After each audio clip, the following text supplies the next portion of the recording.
Good evening, my fellow Americans. It's been 343 days since the virus that has ravaged our nation tragically claimed its first life. On February the 6th in 2020, Patricia Dowd took her last breath at home under the California sun in Santa Clara. She was 57 years old, a beloved wife, mother, daughter, sister. She never knew she had the virus at the time when most folks never heard about the virus. But just like that, she was gone. And almost exactly 1 year later, nearly 400,000 of our fellow Americans have met the same cruel fate. Countless families and friends left behind with unrelenting grief and guilt, anger and frustration. And the emptiness felt by the loss of life is compounded by the loss of our way of life.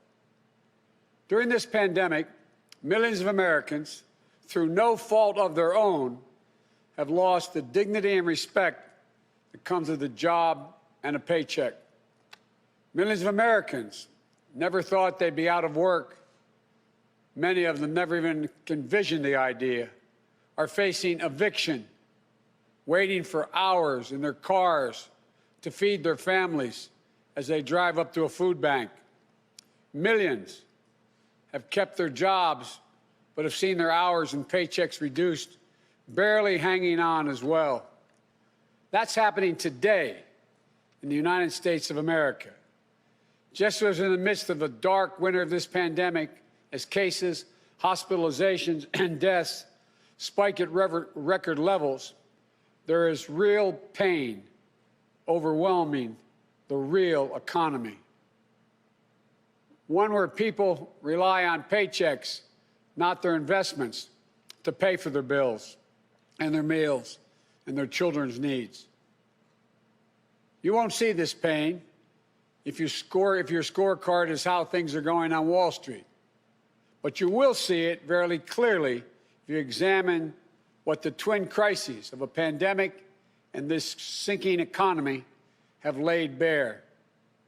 The growing divide between those few people at the very top who are doing quite well in this economy and the rest of America.